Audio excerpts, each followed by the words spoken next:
Just want to give you another market update given all that's going on in the market and the concerns people might have.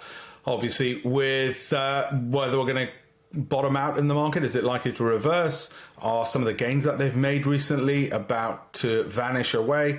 Or are we going to continue falling lower? So let me just give you my analysis on all of those factors here. If I kick off first with the S&P 500 and what you see over here, you can see that we've actually, and this is the daily chart, we've pulled back in the short term. Now, whenever you get this signal line very close as it is to, whoops, here we go, the signal line very close to its moving average up there, then the technicians will tell you it can often touch and then move lower. So I'm not saying that come Monday, this will continue going upwards. It's still quite a bit to go before we can look at that. And not only that, when you look at this upward trend, that was broken and we're in a new downward trend. So I'm not getting too over optimistic yet, and a weekend can be a long time in any event.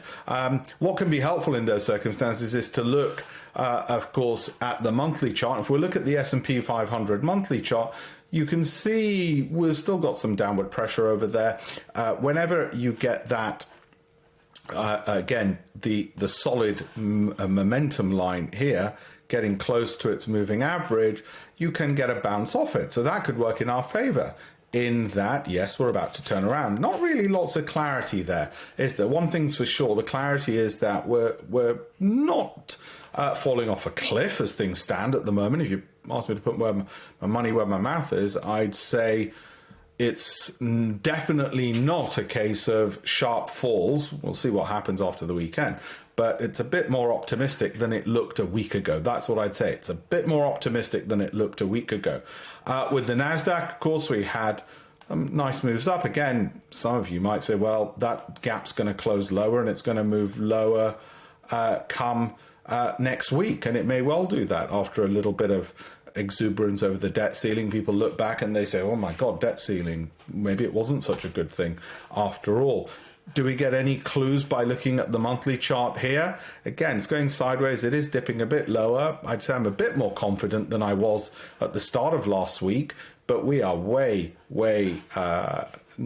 still in the woods before we can say, oh, it's just going to keep going up and up and up. So I'd say it's still a bit more balanced. And if anything, the market's just really deciding whether or not it's going to look at the debt ceiling issue as positive or negative. And I wouldn't be surprised if Monday became a down day again. But like I said, I'm neither over exuberant or I'm certainly not as pessimistic. The FTSE, sideways, boring on the daily. On the monthly, yeah, a little bit more bullish, but it's not going to do anything without getting some American support. So yes, we get that move up and we've had it there. But if we continue getting downward pressure from the US, then that will go at best sideways and may well get dragged lower.